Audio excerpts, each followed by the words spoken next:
লন্ডনে ডক্টর মোহাম্মদ ইউনুস ও তারেক রহমানের বৈঠক নিয়ে জামায়াতের প্রতিক্রিয়া ধোঁয়াশাপূর্ণ বলে মন্তব্য করেছেন বিএনপির স্থায়ী কমিটির সদস্য অবসরপ্রাপ্ত মেজর হাফিজ উদ্দিন আহমেদ।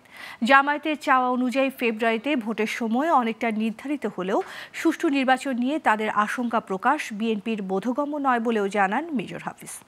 বলেন, যেখানে দেশের মানুষ ও অধিকাংশ রাজনৈতিক দল আনন্দিত, সেখানে এমন আচরণে জামায়াত নিজেদের ভাবমূর্তি নষ্ট করছে। বিস্তারিত আওলাদ বাবলুর প্রতিবেদনে। লন্ডন বৈঠকের পর বেশ উচ্ছ্বসিত বিএনপি ও সমমনা দলগুলো।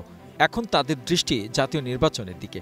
একই সঙ্গে বিএনপির নেতাকর্মীদের অধীর অপেক্ষা দীর্ঘদিন লন্ডনে নির্বাসিত দলের ভারপ্রাপ্ত চেয়ারম্যান তারেক রহমানের দেশে ফেরায়।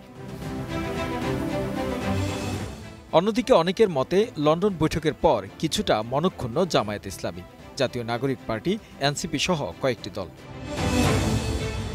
লন্ডন বৈঠকের প্রতিক্রিয়া জানিয়ে জামায়াত শনিবার এক সংবাদ বিজ্ঞপ্তিতে বলেছে, প্রধান উপদেষ্টা একটি দলের সঙ্গে বৈঠকের পর যৌথ সংবাদ সম্মেলন করায় আগামী নির্বাচন অবাধ, সুষ্ঠু ও গ্রহণযোগ্য হওয়ার বিষয়ে জনগণের মধ্যে শঙ্কা তৈরি হয়েছে।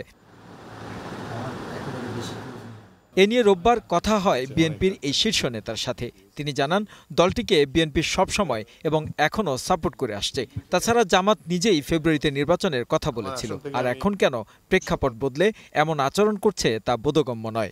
দুর্দিনে তাদেরকে আমরা সাহায্য সহযোগিতা দিয়েছি, আমাদের প্রতীক নিয়ে তারা নির্বাচনও করেছে। এখন কি কারণে হঠাৎ দৃশ্যপট পাল্টে গেল এটা আমরা বুঝতে অক্ষম। তবে তাদের দাবি যদি প্রধান উপদেষ্টা মেনে নিয়ে থাকেন রমজানের আগে নির্বাচনের, এতে আপত্তি কোনো কারণ দেখায় না, কোনো কারণ আমরা দেখি না। বরং এ ধরনের আপত্তি করলে এবং যুক্তিহীন কথা বললে তাহলে জনগণের মধ্যেও বিভ্রান্তি ছড়াবে, মানে এন্ড অব দি ডে তারাই ক্ষতিগ্রস্ত হবে। বিএনপি যেখানে যাওয়ার ইনশাল্লাহ জনগণের সমর্থন নিয়ে যাবে।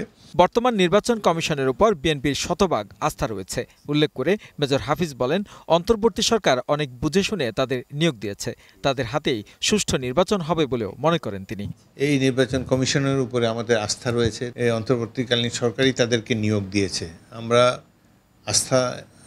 অত্যন্ত আস্থাবান যে তারা একটা সুষ্ঠু, গ্রহণযোগ্য, নিরপেক্ষ নির্বাচন জাতিকে উপহার দিতে সক্ষম হবে এবং তারা সকলেই মিলে যেভাবে প্ল্যান প্রোগ্রাম করে একটি সুষ্ঠু নির্বাচনের ব্যবস্থা করতে যাচ্ছেন, সে ব্যাপারে প্রত্যেকটি রাজনৈতিক দলই তাদেরকে সমর্থন জানাবে বলে আমি বিশ্বাস করি। জুলাই সনদ জাতীয় ঐক্যমতের ভিত্তিতেই হবে জানিয়ে তিনি বলেন, ফ্যাসিবাদের বিচার অবশ্যই বিএনপি চায়, কারণ তাদের হাতে এই দলই সবচেয়ে বেশি নির্যাতিত হয়েছে।